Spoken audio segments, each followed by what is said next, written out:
This guy is like, no, ICE is fascism. Here's why I'm doing this. I'm a maniac because I listen to what the New York Times and CNN say every day. Breaking news in the last hour and a half or so, a shooting has taken place at a Dallas ICE facility.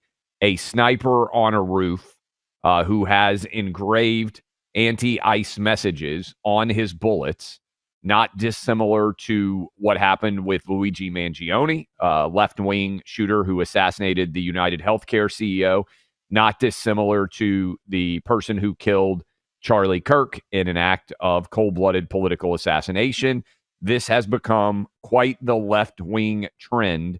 If you want to know what the motivation is, all you have to do is actually check the bullets. And let's go to the latest news announcements on that, which begins, I believe, with cut one. Maybe most of all, I want to thank the people who don't support my...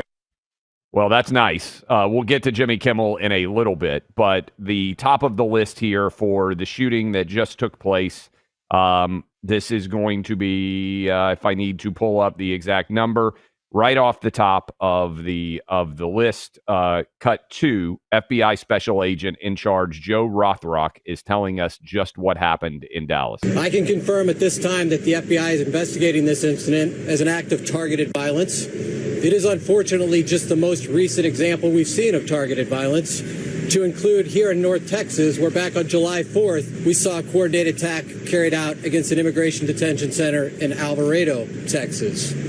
What I can also share with you is that early evidence that we've seen from rounds that were found near the suspected shooter contain messages that are anti-ICE in nature. Again, this is just the most recent example of this type of attack.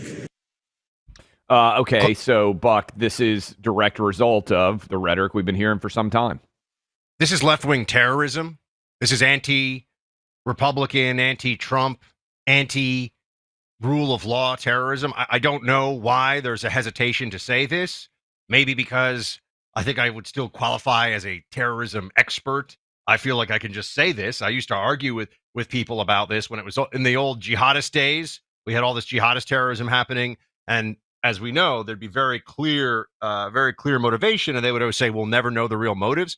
I mean, now targeted violence, yeah, it's terrorism. If you want to say suspected terrorism, fine, in the opening hours after an incident like this, but this was targeting a government facility with anti-government messages written on the bullets. And as we know, this was also the case with the Charlie Kirk assassin. And there's a very clear pattern that is emerging here, everybody. First of all, these terrorists, the Charlie Kirk assassin was a terrorist. This individual who took his life, we don't know much more about him than that, also engaged in an act of terrorism. Remember, Clay, you were an insurrectionist terrorist, according to Democrats, if you non-violently entered the Capitol building on video for 60 seconds with police officers waving you in and with people walking and respecting the velvet ropes in Statuary Hall. I'm not saying everybody was in that category. There are some people that scuffled with cops, but there were a lot of people who just walked into the building and were treated like terrorists. We now have people who are murdering people at government facilities because they are angry with government policy. This is textbook definition, political violence, terrorism, and they feel the need, these terrorists now, to write their beliefs on the bullets, because I think they want everyone to know. I think they are worried, and I mean this. I know this sounds crazy. I think you're right about this. I think they are worried that CNN is going to say, we may never know the motive.